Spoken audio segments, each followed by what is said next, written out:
Salam Bapak Ibu Saudara yang terkasih dalam Tuhan. Pada kesempatan ini kita akan mendengarkan debat yang sangat menarik antara Ustaz Juma dan kawan-kawan. Dan mereka berdiskusi bersama Apologet Kristen, di mana Ustaz Juma dan kawan-kawan kepanasan dengan pernyataan yang disampaikan oleh Apologet Kristen, di mana dia menyampaikan bahwa Yesus Kristus adalah Tuhan dan Juru Selamat manusia. Dan Ustaz Juma dan kawan-kawan mereka kepanasan, mereka tidak terima.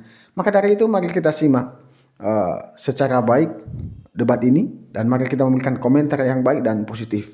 Ya, mari kita menyaksikan bersama debat ini. Tuhan Yesus memberkati kita. Selamat menyaksikan.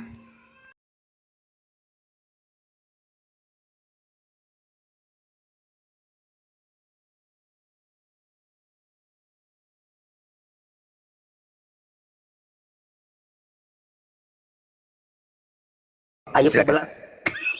Apa? Ayub 11 nomor 12. Mama. Aduh, parah ini, parah. Kok bisa sampai ke sana larinya ya? Ya, bongkar-bongkar aja Bang di ayat. Jikalau engkau dungu dapat mengerti, maka anak keledai liar pun dapat lahir sebagai manusia. Masya Allah. Ini yang dimaksud keledai liar ini sebenarnya kalau kita melihat dari kejadian 49 itu adalah keturunan Yehuda. Mari kita lihat ya. Jadi kesalahan sebenarnya terhadap bom karena selalu mengatakan bahwa Nabi Ismail yang kemudian disebut sebagai keledai. Padahal sebenarnya gini, kejadian 49 nomor 10 kita mulai baca. Tongkat kerajaan tidak akan beranjak dari Yehuda ataupun lambang pemerintahan dari antara kakinya sampai dia datang berhak atasnya, maka kepadanya akan takluk bangsa-bangsa. Ia akan menempatkan keledainya pada pohon anggur dan anak keledainya pada pohon anggur pilihan. Ia akan mencuci pakaiannya dengan anggur dan bajunya dengan darah buah anggur. Ini yang dikatakan keledai liar. Di dalam data 14-nya, Isakar adalah seperti keledai yang tulangnya meniarap di rapit bebannya. Ketika dilihatnya bahwa perhentian itu baik di negeri Permai, maka disentengkannya lah bahunya untuk memikul, lalu menjadi budak rodi. Ini keturunan daripada Bani Yakub sendiri yang disebutkan dengan keledai, yaitu Isakar. Di mana Isakar nanti menjadikan Yehuda sebagai tongkat utama daripada pemerintahan mereka. Makanya kita lihat saudara, fakta yang terjadi sekarang ini, bagaimana? Mohon maaf nih, bukan berbicara mengenai politik. Siapa sebenarnya yang liar? Keturunan Ismail atau keturunan daripada, mohon maaf, siapa yang liar? Yang brutal, yang menyerang di mana-mana, yang melakukan pembantaian di mana-mana, kemudian orang di Gaza hancur dan seterusnya. Siapa dia? Sementara Arab Saudi aman-aman, keturunan Ismail tadi yang berlaku seperti keledai liar. Mereka lah yang berlaku seperti keledai liar. Jadi kenanya Ayub 11:12 itu kembali kepada Isakar, adalah seperti keledai yang kuat tulangnya, yang meniarap di apit bebannya. Itulah dia. Sampaikan salamku kepada Pak Bom ya. Bang Suma suruh belajar bahwa keledai liar itu adalah majikan saudara yang ada di sana. Begitu Bung, silakan. Tapi Pak Bum mau pengennya, dia maunya di YouTube mulu sama Bang Suma katanya. Alasan itu karena dia tahu. Di YouTube aja dibilang gitu. Alasan karena dia tahu nggak mungkin. Karena kalau saya masuk ke streamnya dari dulu di mute, di kick dan seterusnya. Itu pengalaman sebelum ada TikTok itu. Oh. Iya. Nah sekarang kalau dia maunya di YouTube, kenapa sekarang dia ada di TikTok? Harusnya dia di YouTube aja dong, harusnya dia di streaming aja dong. Malah dia ke YouTube, malah dia di TikTok ini sekarang. Tidak pernah lagi dia ke YouTube. Yang giliran dengan Bang Suma kembali ke situ. Kan aneh. Gini Bang, yang saya tahu sih dari Pak Bum mungkin kalau dia dari TikTok kan pengikut Bang Suma banyak. Mungkin nanti dikiranya pencari koin gitu sih Bang. Maaf. Ya elah. Pikirannya. Itu bukan kebenaran, itu tidak boleh diukur dari situ. Dan tujuan kita masuk di sini sebagai orang Muslim, tujuan kita itu untuk mencerahkan. Ud'u ila sabili rabbika. Yang saya sampaikan ke saudara Felix tadi itu menyeru kepada manusia dengan kebenaran. Kalau mengenai koin, saya lebih banyak membuang waktu di mana waktu saya itu justru menghasilkan banyak duit, tapi saya tinggal demi untuk teman-teman. Ini kalau koin kayak gini, misalnya nih satu kain ini berapa nih? 20.000. Itu. Sementara pembayaran wifi aja di rumah saya itu jutaan per bulan. Jadi tidak rasional alasan-alasan kayak gitu. Mungkin bagi mereka yang, maaf nih ya, bukan menghina, bagi mereka yang beli beras aja susah mungkin. Tapi insya Allah kalau bagi Bang Suma dan kawan-kawan bersih dari niatan itu. Saya nih live sendiri, buka kamera, joget-joget, saya bermandikan koin kalau saya mau. Itu aja. Ya betul sekali.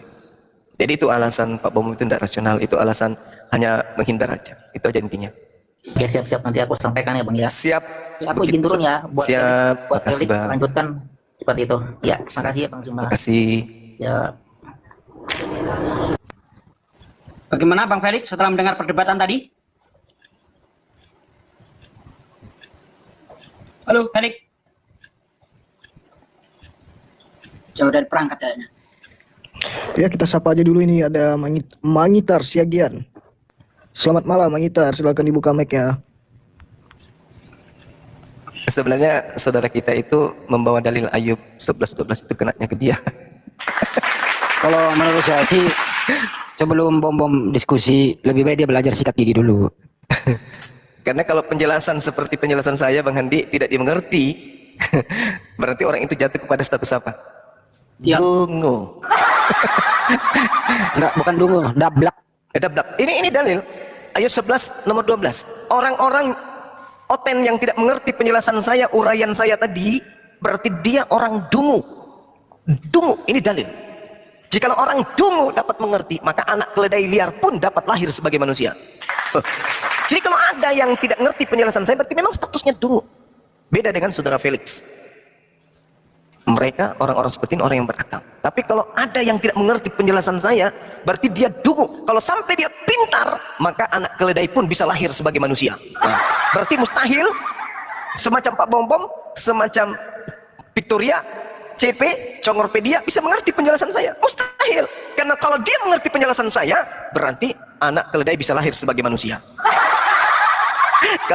Kalau Anda pelihara keledai ini, teman-teman, kalau Anda pelihara keledai, tiba-tiba melahirkan manusia, itu tandanya satu di antara 3 orang ini sudah cerdas menerima penjelasan Bang Zuma.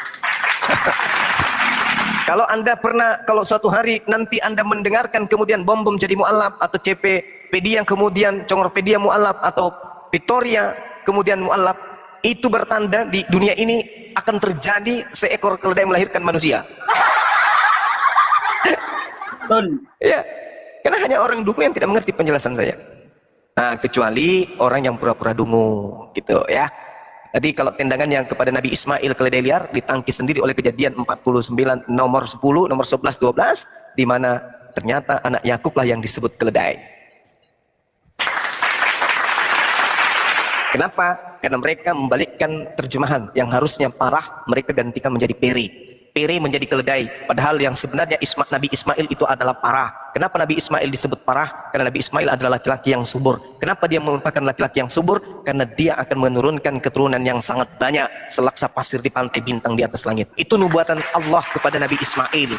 Dia akan mendapatkan anak keturunan yang sangat banyak. Itu yang terjadi. Bangsa Arab sangat banyak, sehingga bapaknya harus parah, harus laki-laki subur. Bukan pere, keledai liar. Mereka plesetkan dalilnya sendiri, kitabnya sendiri, lalu mengatakan, oh memang Islam itu keturunan keledai. Masya Allah, Islam tidak pernah merampas tempat orang. Islam tidak pernah kehilangan arah.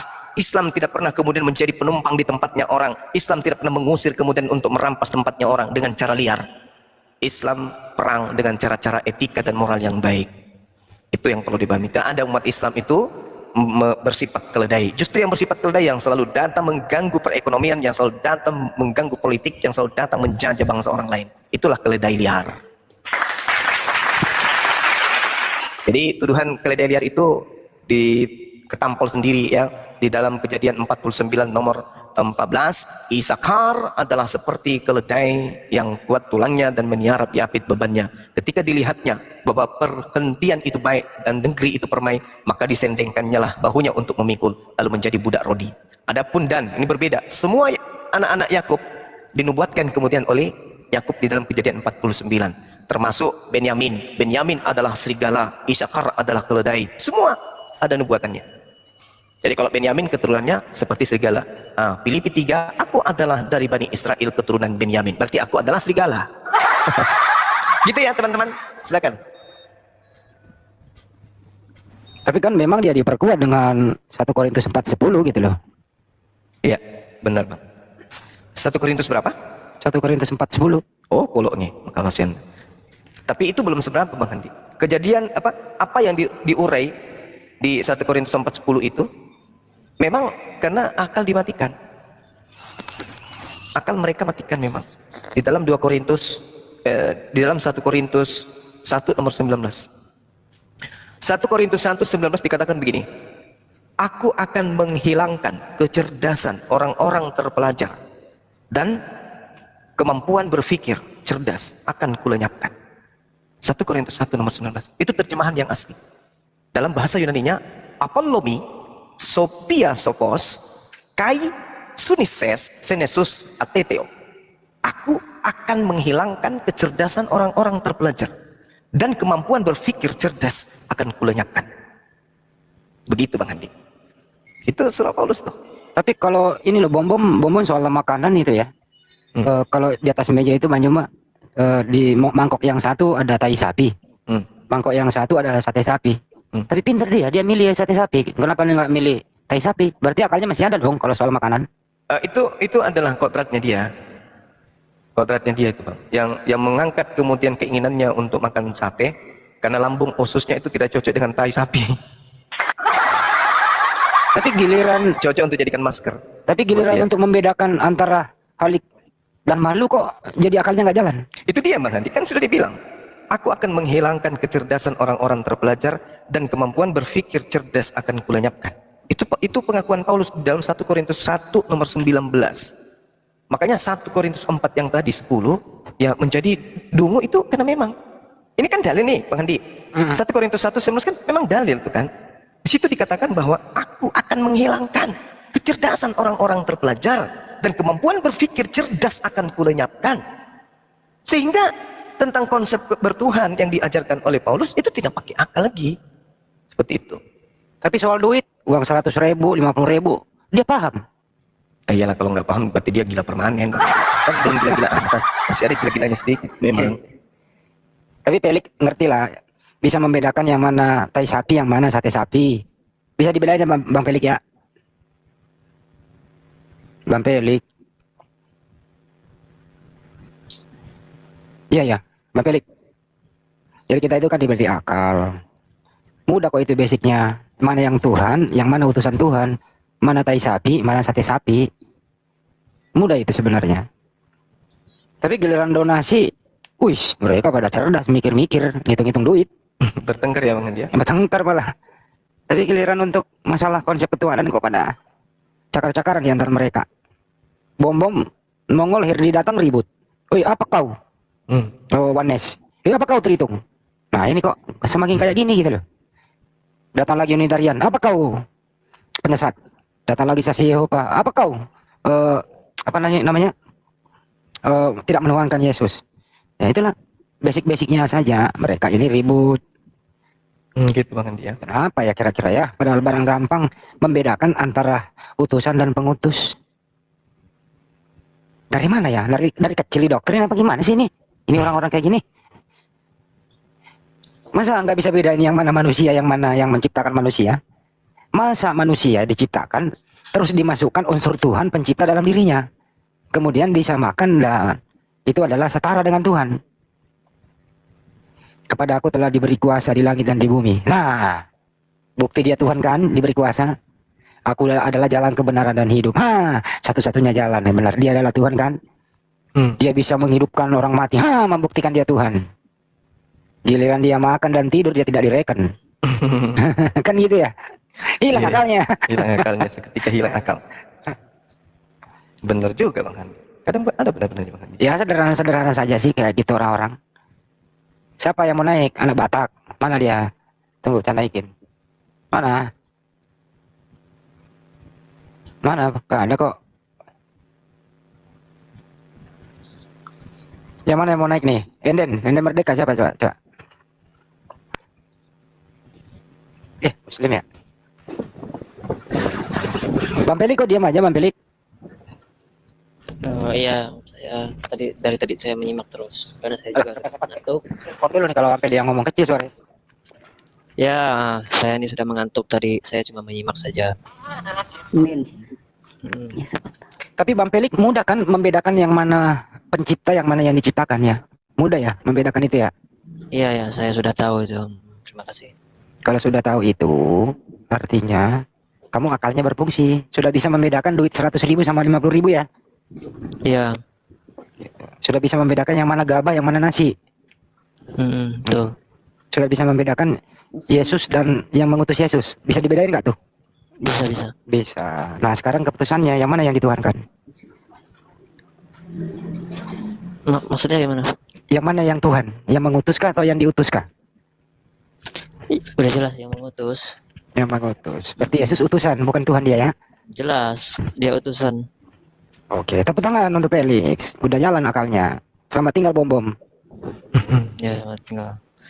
Saya izin pamit dulu ya. Saya mau tidur. Terima kasih sebelumnya dari awal tadi sampai akhir. Iya, sama-sama Saudara Felix. Sehat terus ya. Amin. Yang terus belajar ya bro. Iya ya, tadi saya ada chat di WA tuh. Gue yang mana? Ada ya yang ujungnya 8855. Gue kemana sih? Ke aku apa kemana? Yang mana ya? Dia WA kemana nih anak? Enggak tahu Bang Andi. Ke Sati kali ya? Pas Sati, mungkin ya? Enggak ada juga. Pokoknya Felix, tiap malam kita di sini ada sesuatu silakan naik untuk bertanya. Betul. Itu aja sih. Kita siap bantu. Nonton live ini itu saya juga nunjukkan ke dia tadi. Dia juga nyimak itu. Siapa? Siapa? Ui. Ada saya berdua nih sama kawan, tapi dia udah barusan juga turun dia. Saya kan ke lantai 2 nih. Oh, siap. Tadi dia juga nyimak. Kristen juga dia. Iya, Nah, gimana komentar kawanmu itu tadi? komentarnya saya tunjukin lah, itu sahabat Bang Zuma gitu. Nggak ada anak Batak. Bukan kan? Ya, semoga kawanmu ikut sadar ya, bro ya. Nanti sadar bareng ya. Ya. Nanti kalau udah saya kirimkan nanti videonya. Tapi kalau si Felix nih udah syahadat Yohanes 17:3 dia. Udah ngaku Yohanes 17:3, dia udah bisa syahadat di situ dulu.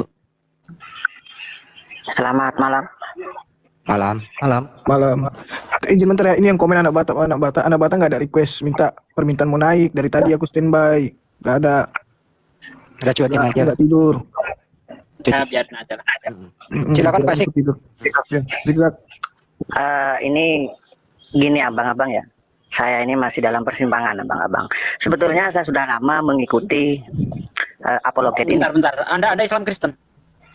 Saya dalam persimpangan. Enggak bisa. Statusnya awalnya apa? Islam apa Kristen gitu? Saya Kristen. Oh, Kristen. Ya, terusin bang. Eh, sebenarnya saya sudah lama mengikuti apologet ini antara debat lintas agama Islam dan Kristen. Terus saya mau bertanya ini sama Bang Juma ya. Kalau konsep ketuhanan di agamanya Bang Juma Islam itu yang sebenarnya itu bagaimana sih? Saya ingin tahu aja.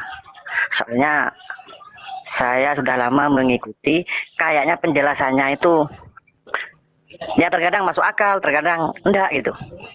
Itu aja yang ingin saya tanyakan. Konsep Izin, yang mau saya tahu yang masuk akalnya yang mana, terus yang nggak masuk akalnya yang mana? Contohnya. Ya, contohnya begini. Tuhan di Islam itu tidak terlihat, tidak didengar oleh telinga, tidak sama dengan makhluk. Lah terus sama dengan apa? Atau tidak bisa dibayangkan gitu? Maksudnya itu bagaimana itu?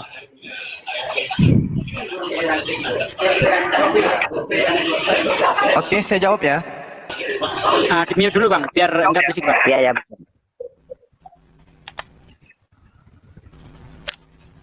Konsep Tuhan kan di dalam Islam. Iya, Ki. Iya. Jadi kalau konsep Tuhan dalam Islam itu jelas. Yang pertama ahad. Tuhan itu ahad. Mesti mutlak, hanya satu.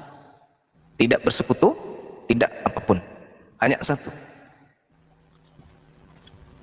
Lalu kemudian yang kedua, Tuhan itu dalam Islam adalah tempat bergantungnya segala sesuatu. Sandaran semua makhluk hanya kepada dirinya, bukan kepada yang lain. Lalu yang ketiga, Tuhan di dalam Islam itu tidak bersilsilah, tidak beranak, tidak diperanakkan. Dan yang terakhir, tidak ada satupun yang setara dengan dia. Menjadi kembar setara aja kagak, apalagi kembar, apalagi menjadi dua, apalagi menjadi tiga. Itu konsep Tuhan di dalam ajaran agama Islam.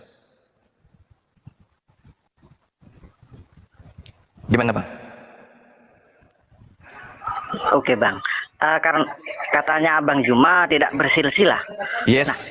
Terus keberadaan Tuhan itu kalau nggak bersilsilah, Bang, kalau nggak ada, kita nggak ada yang tahu lah. Terus tahunya dari mana? Kan gitu. Ya, dari diri kita sendiri. Dari Allah Subhanahu wa taala menjelaskan bahwa orang yang berakal akan sampai kepada ketuhanan. Itu akan sampai kepada ketuhanan. Kenapa demikian? Al-Quran menjelaskan begini. Sanurihim ayatina fil afaq wa fi anfusihim. Kami akan memperlihatkan kepada manusia tanda-tanda kebesaran, keberadaan, kenyataan akan adanya Tuhan di segenap penjuru alam semesta dan juga pada diri mereka sendiri. Nah, sekarang kalau misalnya, sorry ya, saya sambil chatting. Oke, kalau misalnya Anda bertanya kepada diri saudara, siapa yang menciptakan saudara? Siapa yang kemudian menahan pertumbuhan gigi saudara sehingga gigi saudara itu tidak keluar, memanjang seperti rambut, padahal dia berada pada tubuh yang sama. Anda kemudian memakan makanan yang sama yang memanjang rambut, gigi kenapa nggak memanjang? Siapa yang menahan itu?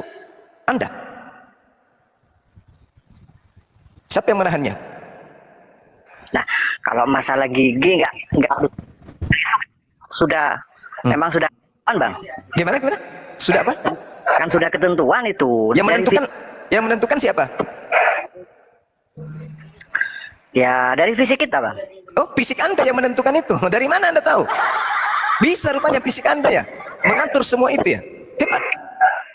Padahal kalau Anda menggunakan akal sehat itu Anda sedang membohongi diri Anda sendiri. Inilah Tuhan memberikan pesan, sanurihim ayatina fil afaq wa fi anfusihim. Kami memberikan pesan keberadaan kami kepada diri-diri mereka supaya mereka berpikir bahwa tanpa aku memperlihatkan diriku, mereka yang punya akal akan tahu aku ada. Tanpa aku memperlihatkan diriku, mereka akan tahu aku ini ada. Makanya Al-Quran menyatakan dalam surah Yasin ayat 11, Allah Subhanahu wa taala mengatakan, innama tunziru manittaba'a dzikra wa hasyar rahmana bil ghaib. Sesungguhnya engkau, wahai umat Islam, umatnya Rasulullah, hanya memberi peringatan kepada orang-orang yang mau mengikuti peringatan dan yang takut kepada Tuhan yang Maha Pengasih, walaupun mereka tidak melihat Tuhan tersebut. Kalau saudara dalam agama saudara, nanti Anda bertuhan ketika Tuhan Anda lahir. Ketika Tuhan Anda tidak dilahirkan, ibunya Anda nggak bertuhan. Itulah Kristen. Percaya akan adanya Tuhan karena Tuhan Anda dilahirkan. Kan lucu. Sementara Tuhan hanya bisa ditelaah bagi mereka yang berpikir. Meskipun Tuhan itu kita tidak lihat, tapi pada diri kita tahu. Bayangkan aja, Bu. Masuk makanan dalam tubuh, semua bertumbuh. Tulang kaki memanjang, ya, tulang tangan memanjang. Kemudian ketika kita bayi, tapi tulang rusuk ini kenapa nggak bertumbuh sampai melilit, memutar-mutar dalam perut? Kenapa? Karena Tuhan yang menjaga itu semua. Ketika kita tidur, jantung berdetak, bukan kita yang menjaga. Aku tidak mau tidur, kenapa? Jangan sampai ketika saya terlelap, jantung saya berhenti. Bukan kita, jantung tetap berdetak. Siapa yang menjaga itu? Pencipta alam semesta, Rabbus samawati wal ardh. Tapi itu hanya sampai kepada orang yang menggunakan akal. Kalau orang yang tidak menggunakan akal, saya tidak percaya. Kalau saya belum melihat, Tuhan itu harus saya lihat. Maka dia harus, mamam, neneng. Itu orang tak berakal tuh. Jangan gitu, Bang. Soalnya kalau di kami Jangan begitu, kenapa? enggak, kalau di kami itu, kalau di kami, keluarga saya itu yang kita sembah itu Bapak, Bang. Bukan ya? Iya. Sekarang Bapak itu seperti apa wujudnya? Ya, kita tidak tahu, Bang. Kalau Kita tidak tahu. Pintar ente. Kenapa? Karena laisa kamitslihi syai'. Tuhan itu tidak serupa dengan. Lalu Yesus ini siapa? lah, kan sudah jelas itu. Yesus itu firman dari Bapa, dari Allah Bapa. Ya itu firman. Kalau firman itu kan utusan, Bang. Kalau bukan Tuhan.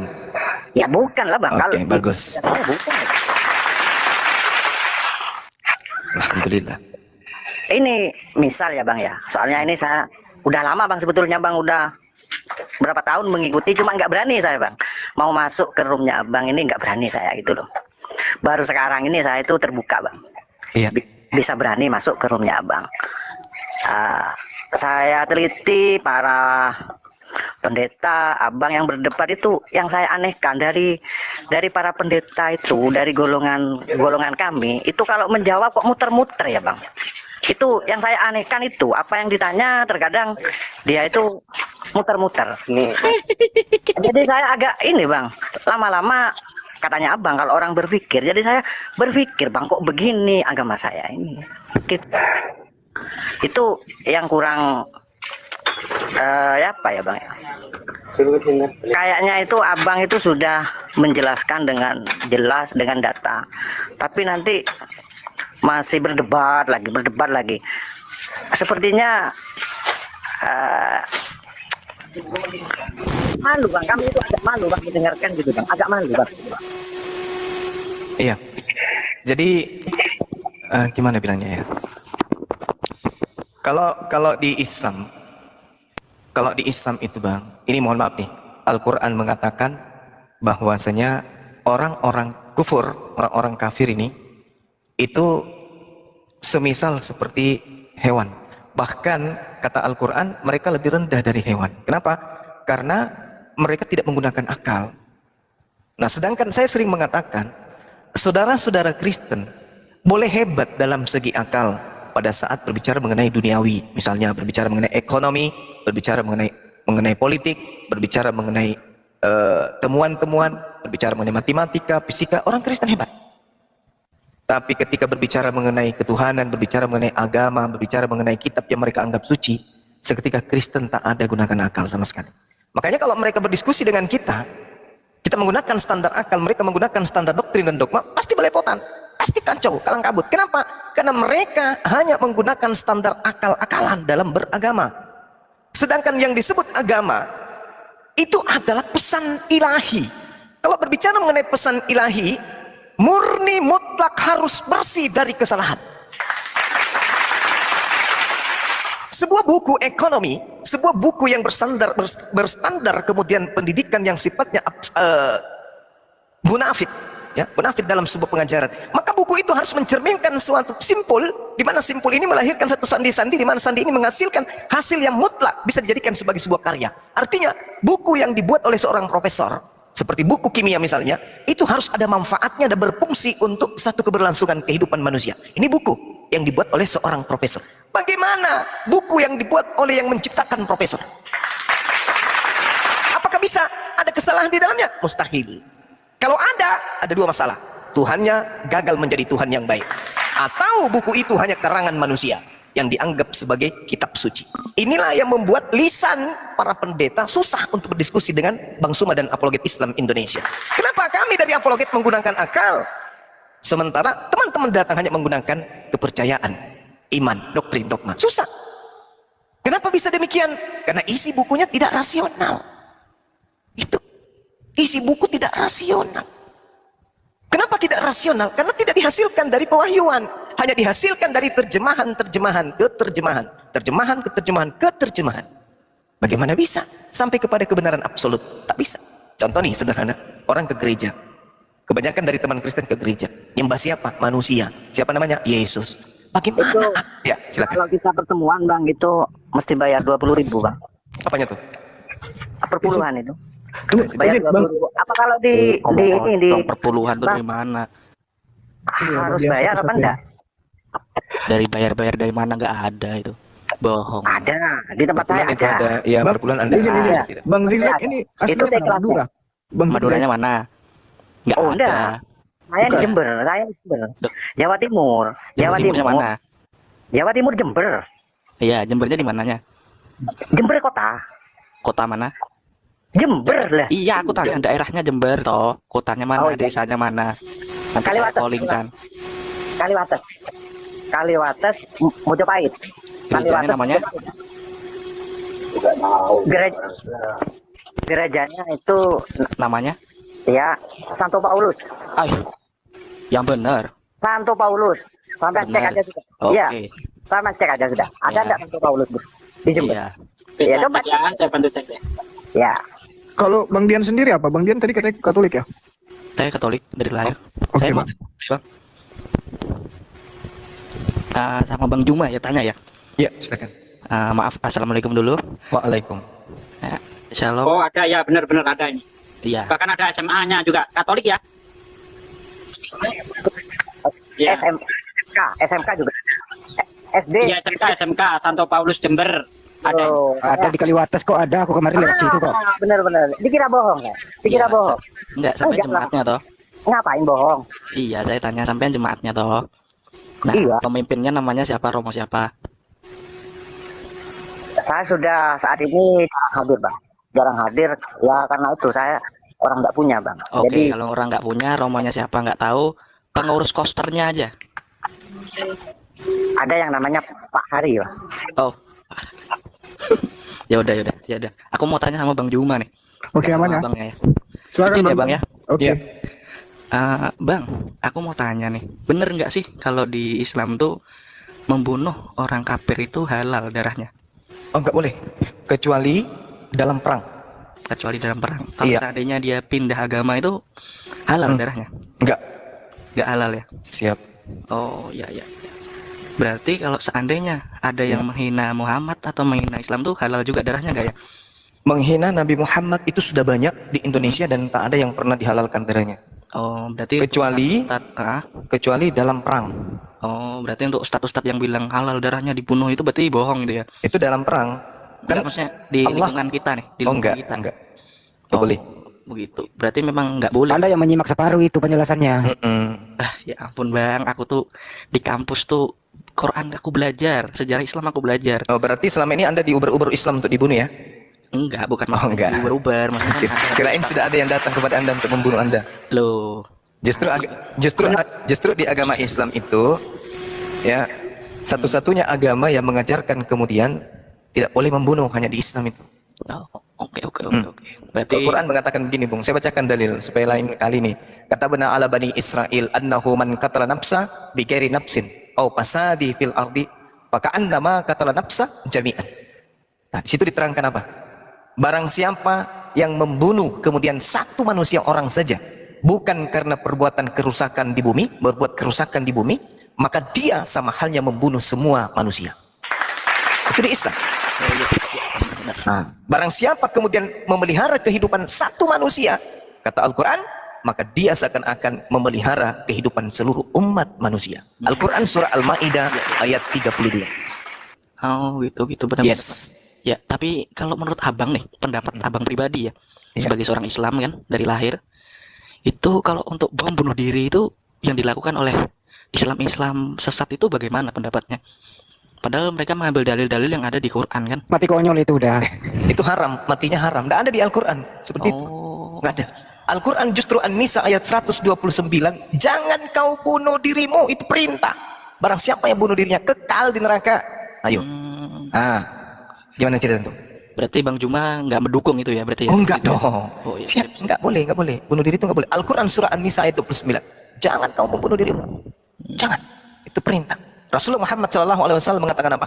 Barang siapa ketika hidup di dunia kemudian melakukan bunuh diri dengan cara pisau, maka di neraka, secara kehidupan kekal di neraka, dia akan menikam badannya dengan pisau selama-lamanya dalam kehidupan yang kekal. Barang siapa yang minum racun bunuh diri, maka dia akan mati dalam keadaan di neraka sambil minum racun seumur hidup di dalam hidup kekal. Barang siapa yang membunuh dirinya dengan bom, maka di dalam neraka dia setiap saat tanpa henti dalam kehidupan kekal akan meledakkan dirinya dengan bom.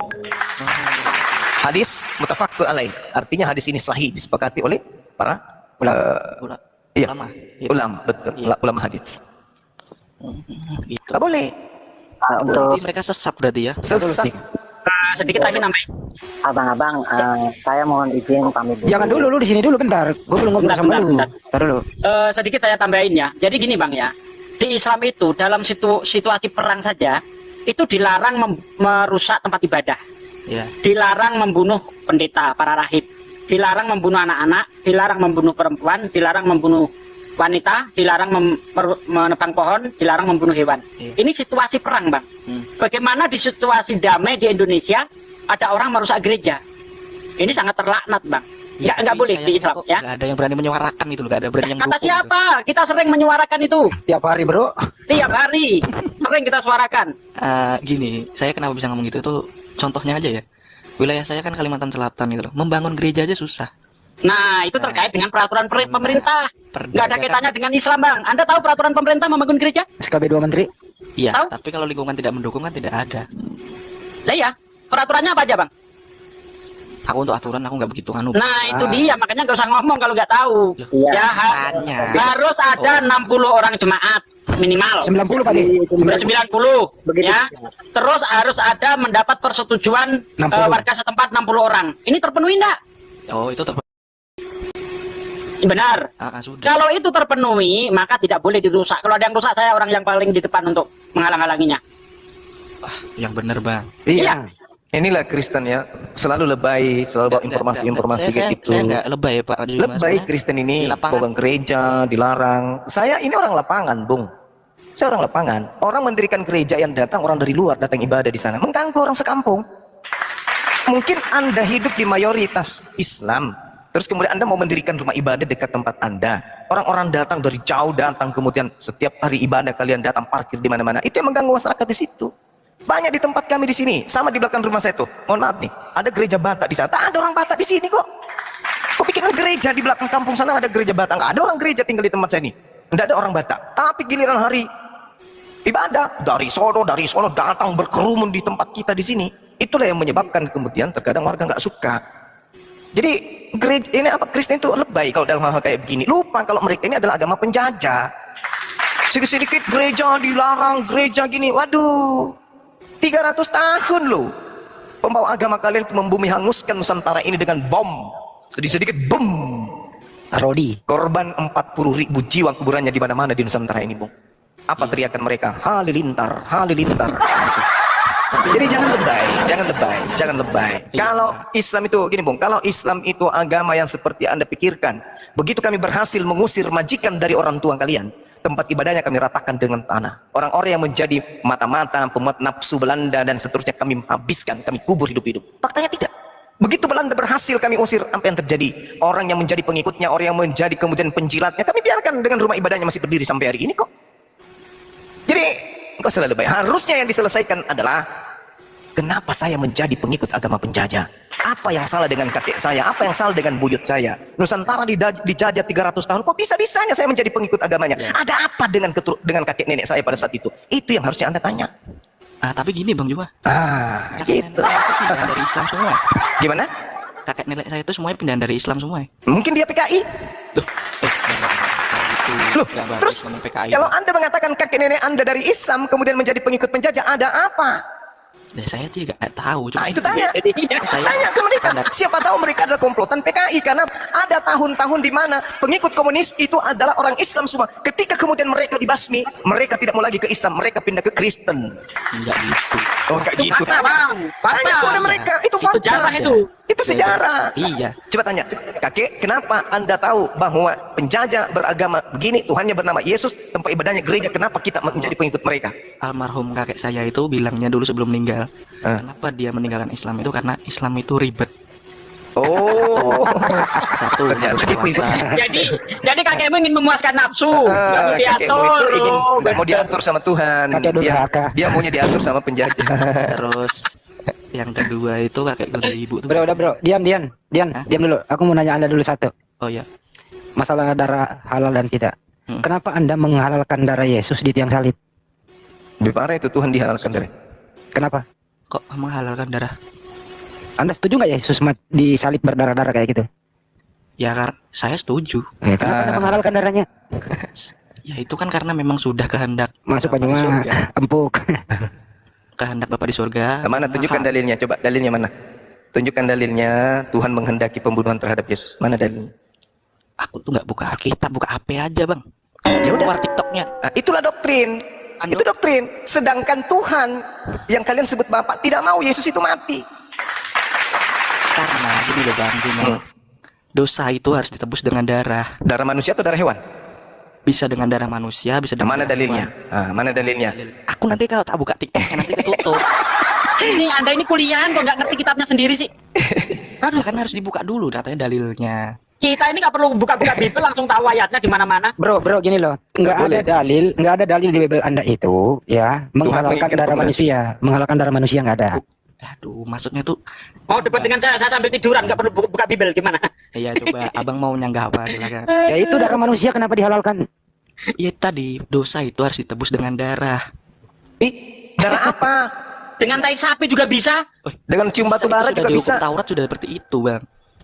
Cium Anda batu. tahu enggak? Anda tahu enggak menebus dosa pakai tai sapi? Mana ada. Ada Keluaran 29:14 coba baca. Ada lah bang, nggak ada bang, mana ada. Ada. Baca. Keluaran, Bang, Keluaran dengar ya. Coba. Keluaran 29:14, tetapi daging lembu jantan itu, yakni kulit dan kotorannya haruslah kamu bakar habis di luar perkemahanmu. Itulah korban penghapus dosa. Tuh. Keluaran 29:14 Habis baca. dulu sampai habis. Ya itu udah habis itu ayatnya itu di ayat 14. Loh, Gimana sih? 21 sampai selesai bukan 14-nya. Kamu Ya sendiri udah nggak baca. Udah baca. Nanti keluar nggak nih TikTok? Ya kamu membantah nggak bawa data. Enggak bawa data. Kok? Saya tahu itu, Bos. Itu nanti darah itu gunanya untuk melumuri mesbah. Lemaknya dibakar di mesbah. Tetapi kulit dan tainya itu dibakar untuk menghapus dosa. Yang Ada menghapus fungsinya dosa. masing-masing. Menghapus dosa itu harus yang paling sempurna.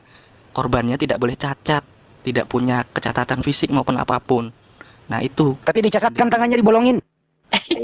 Ya itu betul. Enggak cacat dicacatkan gimana sih? Sapi lembu aja disembelih. Tapi Yesus itu tadinya nggak cacat. Terus tangannya dibolongin jadi cacat. Loh, sapi saat dikorbankan untuk Apa bedanya sapi dengan Yesus? Berarti kamu menyamakan Yesus dengan sapi kalau begitu. Loh, kok cocok loginya kayak gitu? Nggak masuk. Sapi dibunuh untuk menghapus dosa. Yesus disalib untuk menebus dosa. Apa bedanya Yesus dengan sapi? Ya beda lah Kan bang. masanya berbeda sudah. Lah, Masa Yohanes sekarang saya Pembaptis tanya. dengan masa Musa kan Sabar, berbeda. sabar. Saya tanya sama kamu, jawab jujur.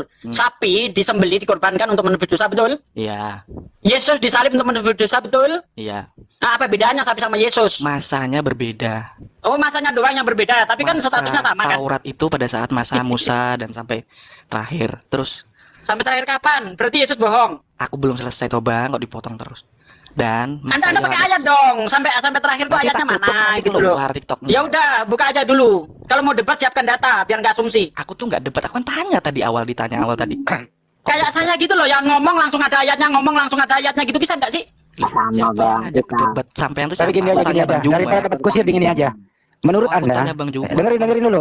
Daripada dapat kusir ya. Menurut Anda, ada nggak perintah Bapak di surga membunuh Yesus menebus dosa? Kalau perintah tidak ada. Tidak ada. Hore, tepuk Ya. tangan, tidak ada perintah. Yang Lanjut, Bang Yesus Juma. lakukan itu. Oke, kalau tidak ada perintah dari Bapak, siapa yang memerintahkan Anda mengimani itu? Karena Yesus adalah jalan kebenaran. Jadi Yesus Tidak memerintahkan ada. Anda. Iya. Oke. Datanya mana? Ya ampun bang, ini tak keluarkan TikTok nanti keluar nggak nih? Gitu loh. Kamu minta data, tapi ya aku Ya nggak udah. debat gitu loh. Stopmu dulu, baru ikut Aku ikut dialog di nggak sini. debat, aku tanya kan. Nggak usah. Aku tanya Bang Juma, Ah, bukan tanya ke ngomong kamu. tanpa dalil itu nggak bisa diterima. Harus pakai dalil. Aku tuh tanya Bang Juma, bukan tanya sampean. Kok malah sampean debat? Siapa yang mau debat? Aku kan Yang udah tanya. dijawab tadi. Enggak, dari tadi kamu bohong melulu. Siapa Katanya yang bohong? ada tapi nggak ada. Ada, tapi nanti tak buka TikToknya, tutup toh. Aku tuh HP-nya cuma Di situ. satu. HP Ada nggak apa? punya Bible di situ? Ada, tapi di rumah ke ibuku. Aku di rumah kos-kosan ini. Masa di rumah kos-kosan lu nggak bawa Bible? Loh, ngapain kita ke gereja kan mendengarkan? Ah, Baca gering doang, nggak pernah baca. Astaga. Doktrin itu Bang. Aku tuh dari tadi tuh nggak ada debat. Udah, lanjut nanya sama Bang Juma sana. Nanya deh. Debat. Aneh, nggak nyambung orang.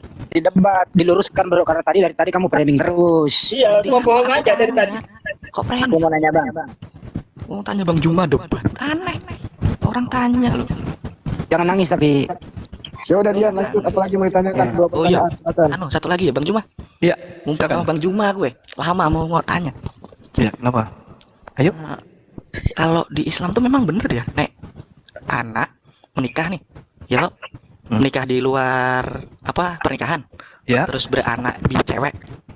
Nah, anak ceweknya itu memang bukan, kalau pas anak nikah, anak ceweknya yang lahir tadi bukan kayak bukan walinya ayahnya itu ya. Iya. Oh, tapi meskipun secara biologis itu tuh anaknya orang itu tadi. Iya, tetap aja anaknya.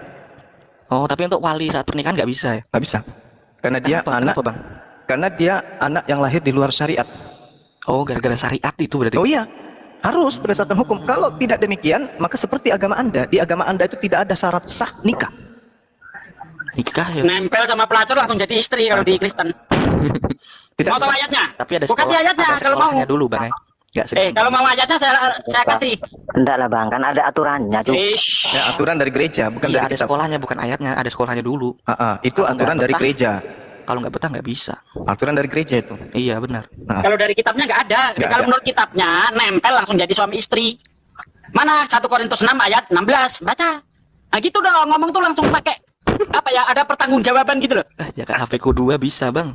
Saya nggak pakai HP 2, saya langsung ngomong. Nggak pakai HP 2, bisa. Aku juga mau bertanya nih bang. Ke aku apa ke siapa? Enggak ke Bang Handi atau Bang Bima. Tadi katanya mau turun, sekarang sekarang nafsu. Tidak boleh sama abangnya. Ini Ya udah. ini satu kali pertanyaan bang. Satu kali pertanyaan. Di Islam itu kok sejak kecil sudah diajari baca Al-Quran. Kalau anak kecil kan masih belum tahu apa-apa bang. Itu aja bang. Ya, baik. Jadi salah satu keistimewaan Islam yang tidak dimiliki agama lain adalah menanamkan rasa cinta dan sayang kepada kitab suci, sehingga kitab suci ini kemudian terpelihara. Makanya Al-Quran dinarasikan, inna nahnu nazzalna dzikra wa inna lahu lahafizun. Kamilah yang menjaga Al-Quran itu. Kami yang mewahyukan, kami yang menjaga. Dengan cara apa kemudian Allah menjaga Quran? Dengan memasukkan Al-Quran itu kepada batin umat Islam. Makanya dari kecil mereka itu bisa. Alhamdulillahi Rabbil Alamin Ar-Rahmanir Rahim. Jadi Al-Quran tidak akan pernah bisa kemudian diselewengkan oleh orang-orang yang benci kepada Islam. Kenapa? Umat Islam miliaran yang kemudian semuanya bisa membaca kitab suci dari sejak kecil. Itu artinya apa? Kitab suci Al-Quran terkoneksi dengan akal manusia. Pertanyaan sebaliknya, jangankan anak kecil, pendeta yang seperti sekaliber apapun tidak ada yang bisa menghafal Bible. Kenapa? Karena tidak terkoneksi antara kalbu, pikiran, dan buku tersebut. Nggak perlu dihafal bang, karena nggak Karena perlu tidak dihafal. masuk akal. Tidak dihafal karena tidak masuk akal. Untuk apa? Contoh nih, saya kasih data nih. Di dalam 1 Timotius 16 misalnya. Apakah ini bisa dihafalkan oleh kemudian orang Kristen? Dalil-dalil yang seperti ini adanya. Sementara ketika berbicara mengenai Yesus, berbicara mengenai ketuhanan saudara, itu tidak rasional kemudian. Ya, coba kita lihat, apakah seorang pendeta bisa menghafalkan data-data seperti ini untuk ketuhanan Yesus? Dikatakan begini, tidak, dialah satu-satunya yang tidak takluk oleh maut dan tidak bersemayam dalam terang yang tak terhampiri, dan tidak seorang pun yang pernah melihat dia, dan memang manusia tidak pernah melihat dia. Coba anda hafalkan ini di kepala anda, terus bayangkan Yesus. Masuk enggak? Masuk ke gereja nih, anda masuk ke gereja, pejamkan mata, baca dalil. Dialah satu-satunya yang tidak tersentuh kematian, bersemayam dalam terang yang tak terhampiri, seorang pun yang tidak pernah melihat dia, dan seorang pun tidak akan pernah melihat dia. Bayangkan Yesus, masuk enggak? Enggak masuk. Makanya nggak dihafalkan, karena tidak masuk akal. Tidak sesuai dengan keimanan, dengan apa yang tertulis. Tak nyambung, maka lebih baik kabur. Karena tidak masuk akal. Makanya Bible itu tak bisa dihafalkan oleh pendeta. Bukan karena mereka itu, oh kami bukan makhluk penghafal. Tidak, karena kitabmu tidak rasional. Itu alasannya. Kenapa kitab kalian disuruh baca? Nggak ada, HP ku cuma satu. Aku nggak ada kitab, aku kira cuma mendengar. Inilah sebabnya. Kenapa pendeta tidak membacakan, tidak menghafalkan Bible. Dan itulah sebabnya kenapa Al-Quran dihafalkan. Karena isinya terkoneksi dengan akal. Sambung dia, klop dia. Berbeda dengan Bible, tidak masuk akal. Bagaimana sesuatu yang tidak masuk akal disimpan di otak? 3 tambah 3, 5. Coba simpanlah di otak itu. Kalau tidak gila. 2 tambah 2, 3. Simpan aja di otak. Kalau tidak rusak. 10 tambah 10, 3. Simpan di otak. Nggak bisa. Nggak akan pernah bisa. Makanya Bible itu diambil yang penting-penting aja. Yang bisa mendatangkan fulus. Cuan. Nah, Maliaki itu, oh coba tanya pendeta. Hafal nak Maliaki? Oh hafal. Oh Maliaki dihafal. Karena itu berkaitan dengan fulus. Nah suruh hafal ini 1 Timotius 6. Iya. Ya, ya. Suruh hafal ini. Suruh hafal 1 Timotius 6 nomor 16. Kalau tidak pecah dia punya dagu. Tuhan Yesus kita tak ada seorang pun yang pernah melihatnya. Gila lu ya. Tidak bisa bang, tidak bisa. Kenapa umat Islam dari kecil diajarkan kemudian mempelajari Quran? Karena di dalam Al-Quran tidak ada yang tidak masuk akal. Justru anak-anak membaca Quran akan merangsang otaknya untuk menjadi cerdas, menjadi pintar, menjadi orang yang memiliki loncatan berpikir dan berjiwa besar. Nah, sebaliknya suruh anak-anak baca Bible. Apa yang terjadi kalau anak-anak kecil bisa baca Bible? Marilah kita memadu asmara sampai pagi karena suamiku dalam perjalanan. Oh, masuk di kamar mandi coli mereka. Amsal 7, 18, 19. Itu yang terjadi. Karena ya itu dia. No komen deh, silakan yang lain. Bang Juma. Ntar dulu bro, ntar dulu bro, Baru ingat bro. satu. Nah, Ntar dulu bro. Dari- Saya nggak bisa ngebayangin ya kalau mati lampu, hujan deras, petir gitu, nggak ada yang menghafal, nggak ada ibadah. Ditunda dulu, tunggu lampu hidup dulu ya Bang Juma ya. Iya. Atau terjadi bencana di Indonesia seperti Bahtera Nuh. Bible semua hancur. Nggak ada lagi yang kemana kita, bagaimana, siapa yang hafal Bible? Nggak ada. Tapi kalau Al-Quran, semua Al-Quran itu dihancurkan, dibakar, hanyut, hilang. Umat Islam masih ada menghafal kitab sucinya. Gimana itu bro? Kalau anak ke hutan nih, di hutan 1 bulan, Anda nggak tahu, nggak bawa Bible. Nah gimana caranya? Mau ibadah bro?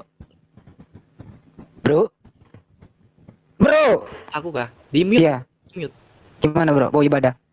Ada nggak usah ke hutan bahkan tidak usah. Saudara Dian ini ke Jepang, pas ke gereja bahasa Jepang. Pang cincung song pang cacang hong Kalau dikatakan bingung dia, ini orang apa? Ngapain pendeta ini di atas? Bingung dia. Langsung bilang ori tata karawas, aku kurang. Kukira kura-kura, hei. kalau di Katolik tuh ibadah itu ya pagi, doa pagi, terus siang nanti Angelus, malam doa malam sebelum tidur, rosario, itu aja sih. Ada perintahnya nggak? Iya, setiap kita menghirup udara pagi kan bersyukur karena masih diberi napas itu. Siang kita mengingat kematian Yesus jam 12 itu, gitu. Sore kita mengucap syukur juga sudah seharian kita beraktivitas dikasih hidup.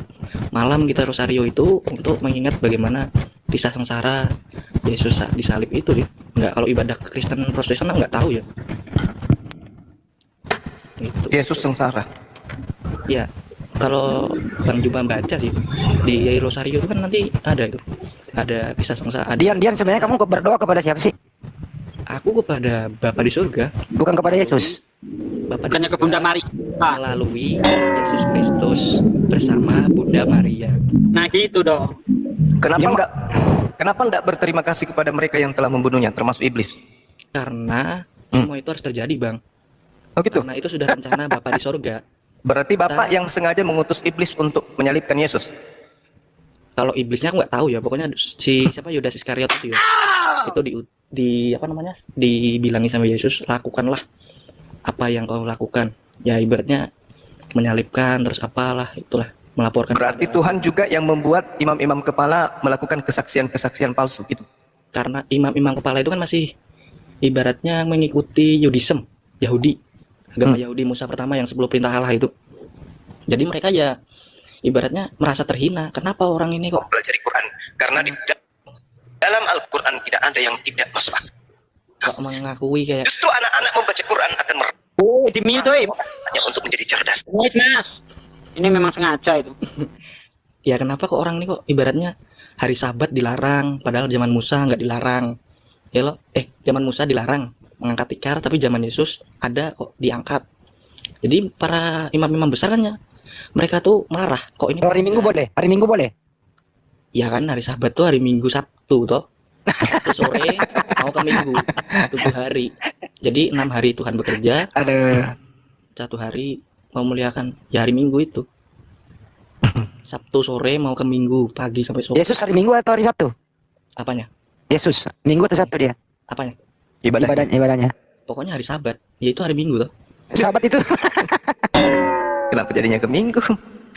Kan kenapa Minggu tuh gini toh Bang? 6 Ya begitu. Loh, Sabat itu Sabtu. Padahal di kitabmu sendiri minggu itu dikatakan sabat lewat. Persiapan sabat malam minggu malam Sabtu. Makanya ketika Maria mendatangi kubur Yesus di situ dikatakan pada hari pertama setelah sabat lewat, Maria Magdalena dan Maria yang lain mendatangi kubur Yesus. Kok minggu masih sabat gimana sih kau? ya itu kan maksudnya gereja itu mengadakan tuh gara-gara itu. Tuh 6 hari orang bekerja, Tuhan bekerja. Itu malu ikuti ajaran pagan weekend Pagan. itu. Pagan itu. Pagan tuh bukannya yang kotak juga ya Bang? Apaan pagan kotak? Maksudnya? Ada tuh kayak sebelum aku tuh baca pas sejarah. Ah ini mulai ngaco lagi nih. Dia kalau ngaco ngarang gitu loh. Kalau datang nggak ada. Nah, Ini kamu ini ilmunya ngaco aja gitu loh. ya udah kalau aku dianggap ngaco, aku tanya Bang Juma aja dah. Dulu pas aku kuliah itu aku sampai bingung. Tapi ini bener Anak tuh, mahasiswa kok kayak gini caranya. aku pas sama dosen tuh dijelaskan pada saat Abu Bakar itu ada mengumpulkan kitab-kitab. Terus ada beberapa kitab yang ditulis juga Muhammad itu ada yang dihapus. Itu bener gak Bang? Ditulis Nabi Muhammad. Kayak catatan gitu loh. Aku tuh masih mau tanya ke dosennya, takut kan aku kan Ilmu dari mana pula itu? ya dosennya bilang kayak di slide PowerPoint-nya tuh. Itu dosenmu koplak itu kalau tahu. Enggak, dia tulisannya gini toh. Pada saat sejarah Islam itu tulisannya. Jadi saat Abu Bakar mengumpulkan surat-surat dan kitab-kitab, menyuruh Bakar lagi, itu zamannya Utsman, Abu Bakar lagi. Ya kalau dosennya aja koplak gimana mahasiswanya kalau ya gini? aku makanya tanya toh Bang. Iya, dosenmu koplak nggak ngerti sejarah tapi ngajar sejarah Islam pula. Ya itu, terus katanya terus dikumpulkan sama anak buahnya. Daripada kau banyak ngomong sini memalukan, lebih kau tidur. Ya salah kah saya bertanya Bang? Itu zaman Utsman. Ini dosenmu yang koplak atau Anda yang nggak ngerti sih? Itu zaman Utsman ya, karena di zaman Utsman itu banyak sekali Al-Qur'an yang bercampur dengan catatan-catatan pribadi. Nah, dikhawatirkan Al-Quran itu seperti Bible nanti, banyak ayat-ayat yang nyisip. Makanya Al-Quran itu yang ada campurannya, catatan-catatan kaki itu dibakar. Dikembalikan, dimurnikan lagi pada Al-Quran yang berdasarkan hafalan para sahabat. Oh. Bukan zaman Abu Bakar itu. Ah, terus siapa tadi namanya? Zaman siapa? Utsman. Zaman Utsman. Oh. Masya Allah, barakallah. Lah, sampai kayak itu orang tanya kan ya wajar salah toh Bang. Iya, Ya, Utsman sama Utsman. soalnya kamu bawa dosenmu, jadi dosenmu di sini kelihatan pekok jadinya, nggak ngerti sejarah Islam. Ya, soalnya saya katakan apa yang saya ketahui. Nah ya Mungkin itu. saya ngomong apa yang saya Masa dosen pekok kayak gitu gak ngerti sejarah Islam, ngajar soal Islam kan akhirnya nyesatin orang. Begini loh bro, siapa yang mendalilkan, yang membuktikan? Kamu ini berdalil dulu baru bertanya. Mestinya kalau nggak tahu mending nanya aja, jangan berdalil dulu. Aku tanya. Nah, kamu berdalil berdasarkan dosen koplak, itu masalahnya. Iya, aku tanya tadi bener nggak? Kata dosenku begini, bener. Ya dosenmu Nah, iya. koplak, aku udah dijawab Itu dosenmu nggak koplak. bener, itu dosenmu koplak. Oh, Ya Itu. udah, Oke. Dosennya koplak itu. Makasih ya Bang. Ya udah. bantu. Ya, Oh, jadi jawabannya dosenmu koplak gak ngerti sejarah Islam. Nah itu jawabannya. S1 padahal kan.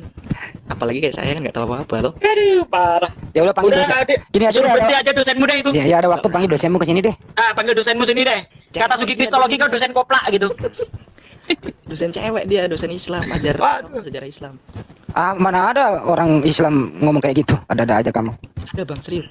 Tapi PowerPoint-nya tuh kehapus. Sebenarnya tempatnya salah kamu ini, bro. Pelajaran ini mata kuliah Islamologi. Kabur dia. Karena gimana ceritanya orang Kristen masuk di mata kuliah pelajaran Islam? Ya itu dia di kampus. Di STT lah. Berarti dia STT, berarti dosennya bukan Islam. Ya. Mana ada dosen Islam di SPT. Islamologi itu, waduh, itu dia mempelajari Al-Quran sesuai dengan kayak tadi ini, diajarin ke mahasiswanya. Jadi dosen koplak, mahasiswa Akhirnya koplak. mahasiswanya jadi ketawaan. Kalau Rugi di banyak. STT dosennya itu pasti Kristen yang belajar tentang Islam. Sehingga karena dia tidak paham Quran ya sembarang yang disampaikan kayak tadi tuh. Mentang-mentang Abu namanya, Bakar ini lagi. loh, mentang-mentang namanya Abu Bakar, dia yang membakar kan gitu ya. Lagian catatan Nabi Muhammad katanya. Astagfirullahaladzim. Apa Nabi Muhammad itu menulis? Ini dosanya koplak bener nih. Ada. Atau dia yang koplak? Enggak tahu lah. Oke, lanjut Bang. Atau mau diselesaikan live-nya? Belum dikit Bang lagi. Andi? Belum. Oke, Bang Andi? kita sapa aja dulu ini kalau gitu. Ada Ardi kayaknya muslim ini ya. Halo Bang Andi, Ardi. Bang Ardi. Masya silakan. Allah, Ardi. Ukel, barakallahu fikum. Barakallah Bang Ukel. Ardi silakan buka mic ya Bang Ardi. Bang Juma kayaknya malam ini bahagia banget dia jadi dosen.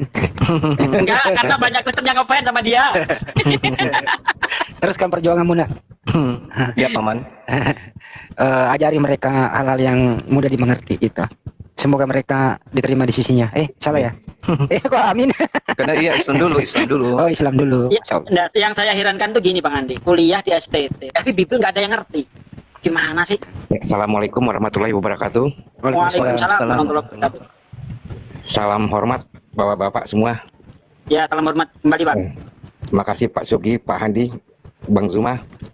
Ya Bang. Saya hello aja sebentar, saya muslim. Saya salut dengan bapak-bapak semua. Hebat-hebat, terutama Bunda Zuma ya. Makasih Saya Bang. penggemar udah bertahun-tahun tapi sering lihat di YouTube Bang Zuma. Saya mau tanya aja nih Bang Zuma. Iya. Makanan Bang Zuma apa sih waktu kecil? Saking hebat. Kapurung. Kapurung. Minumannya ya malu Bang. Makanannya Bapak Ibu Saudara, kita sudah dengar bagaimana diskusi menarik antara Ustaz Juma dan kawan-kawan, dan Ustaz Juma dan kawan-kawan mereka tidak terima dengan pernyataan apologet Kristen Indonesia, di mana apologet menyatakan bahwa Yesus Kristus adalah Tuhan, tetapi Ustaz Juma dan kawan-kawan mereka tidak terima dengan hal itu. Ya wajar saja, itu pemahaman mereka, itu pengajaran Ustaz Juma dan kawan-kawan. Itu juga yang ditulis di dalam Al-Quran. Tetapi dalam kekristenan, Yesus adalah Tuhan dan Juru Selamat manusia. Itu tidak boleh digantikan oleh siapapun. Yesus berkata, aku jalan kebenaran dan hidup. Tidak ada jalan melalui Bapa kalau tidak melalui aku. Nah itulah yang dikatakan oleh kitab suci atau Alkitab. Ya, bahwa Yesus adalah Tuhan dan Juru Selamat manusia. Itulah sebabnya Yesus datang sebagai manusia yang kudus dan suci dan dia tidak berdosa. Maka dari itu percayalah kepada Yesus. Engkau akan selamat, dan kalau tidak percaya Yesus engkau akan binasa. Hidup ini pilihan kawan. Ya, Ustaz Juma dan kawan-kawan, hidup ini pilihan. Ya, mau percaya Yesus, mau menganggap dia nabi atau apa, itu terserah Anda. Tapi itulah kitab Alkitab mengajarkan. Ya, Alkitab mengajarkan bahwa Yesus adalah Tuhan. Ya, bersandarlah kepada Tuhan, maka engkau akan selamat. Ya, karena manusia tidak bisa menyelamatkan diri sendiri, tetapi hanya melalui anugerah dari Tuhan Yesus. Ya, itulah yang menyelamatkan kita manusia yang berdosa ini. Ya, itu mungkin saja yang bisa saya sampaikan. Ya, sampai jumpa di video berikutnya. Terima kasih sudah mendukung perkembangan channel ini. Ya, Tuhan Yesus memberkati kita. Bye bye.